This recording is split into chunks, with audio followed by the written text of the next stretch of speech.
Everyone, welcome back.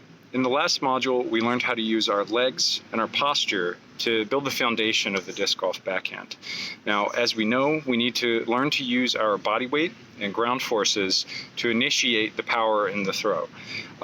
It gets a little bit more complicated from there. So if you've gone through the prior series and started to master those basic movements and feel that flow of ground forces up through your legs and into your hips, in a smooth transition, the next thing we want to do is evaluate how to connect our lower and upper body and to produce a lag.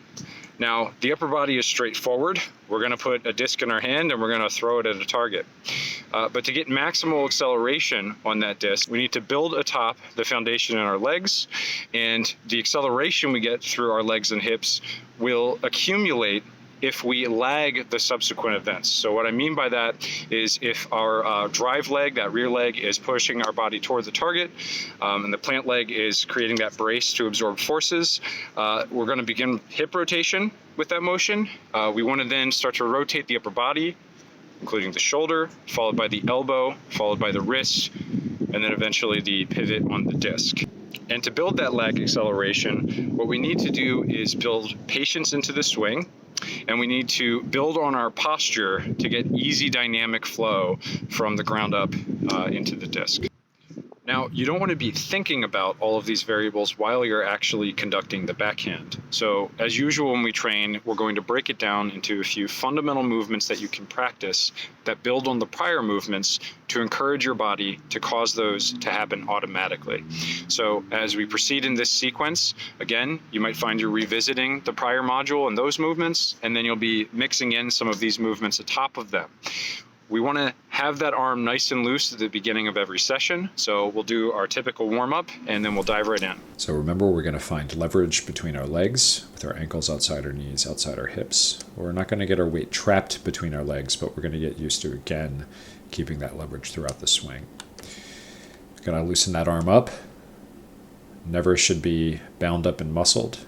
And the first principle of lag is leading with your weight.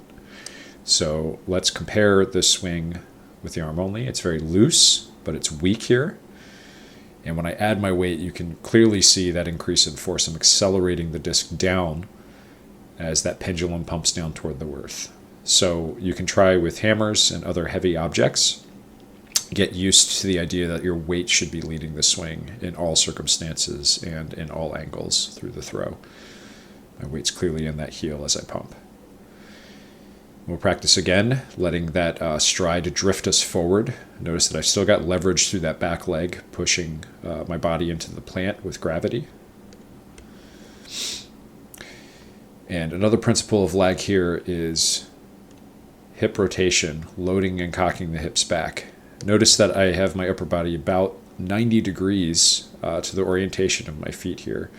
I highly recommend you practice this just as a stretching exercise. A lot of desk-bound individuals have trouble with hip mobility, and so keeping the feet planted here and gently moving through this range of motion will start to loosen up those hips. Here again from the side angle. And you can see I'm turning all the way back toward the camera, which is going to be the same relative direction that I do my backswing in the disc golf backhand. So again, just loosen the hips up, do it both ways. Here we add the shoulder tilt, another principle of lag.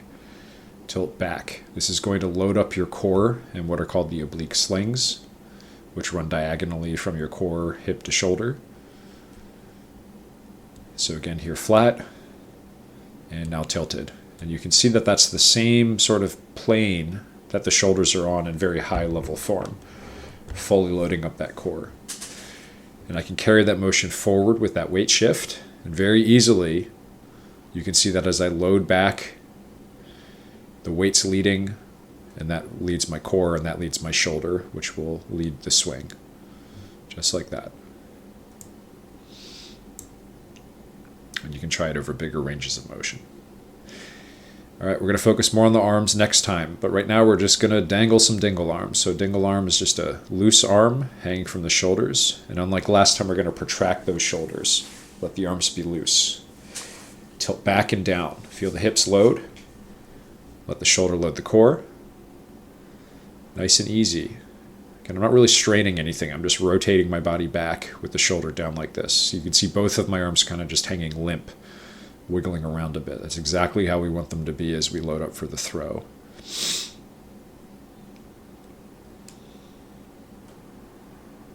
Now, just swing that arm down and through the previous motion. Planted between the feet, lead with the butt, let that arm come back up, and then drop and swing through. And you can level it out onto the swing plane that you'll use for the disc golf backhand. Obviously, I'm aiming sort of high here just to emphasize the motion. Just get used to letting the arm sling through like that. And again, weight's leading. Core's leading the shoulder, shoulder's leading the arm. That's exactly what we want in the disc golf backhand. Now here I'm going to lead with a bit of a pump toward the target. And notice that I've got my hips rocked up targetward. We don't want to be flattened down. We want them to be slightly up. That's going to help us to load our hips into the reach back and sort of cock them to get them ready for the throw. And a couple things that people do will be tilting the spine in the wrong direction. We don't want to be tilting off axis with our head back toward the target like this. It sort of commonly happens as people pull too fast with the upper body. We also don't want to tilt our spine completely targetward or away from the target in either direction. Again, kind of pulls us off axis, and we don't get the correct lag in the swing. Instead, what we want to do is allow the spine to sort of naturally curve atop of the hips. Right? So here I'm standing completely upright, and you can see that I have a sort of easy, natural posture with the spine following those hips. Now, I'll caution that what you'll see sometimes in the disc golf backhand, and is sometimes instructed, is as you load back into the backswing, trying to keep the eyes on the target. But what tends to happen is people have too straight a spine, and their neck is sort of curved into this slightly awkward position. And instead, I recommend that you follow with your head and posture into that backswing. See how easily I can cock the hips back? I can keep the shoulders tilted, and my head is just following the natural curvature of the spine in this case. So we start rocking forward. We use the pump just to help keep everything aligned as we're learning. Nice and easy. See the hips rock forward toward the target. I'm keeping that shoulder nice and closed. I don't want to open it out, and I can pull through nice and easily through that, leading with the weight shift. So how do we get lag in the weight shift? Let's observe how the weight shift should sync with the backswing. Pump forward and back, and as you pick up that plant foot, concurrent with the backswings, watch how my weight is leading the throw. And I'm stopping myself on purpose so you can see just how much force is absorbed by that plant step, which will then lead the disc if I pull through. Resetting here from the side. Nice easy backswing. Straight back, allow that shoulder to clear through. And again, my shoulders have moved to basically 90 degrees here, oriented toward the camera. Swinging right directly back through. And that weight shift is loading up quite a bit of power that we can use to pull the disc through. So here's a simple way to synchronize your X step and gain better posture and timing. So in each of these motions, I'm going to walk mostly laterally toward the camera. Notice that I have my body perpendicular to the target. I pump out. I wait until that second to last drive step is planted before I fully backswing. Let's see it again. I'm striding mostly laterally toward the target, keeping everything framed up. I pump up after the first step, plant, swing back, plant, swing again.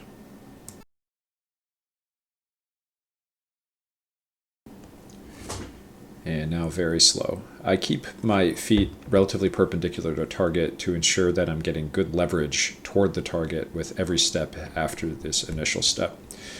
So watch carefully how, as I initiate the pump forward, I'm waiting until this step lands. Okay, and waits here. Pump is coming forward, closed shoulder.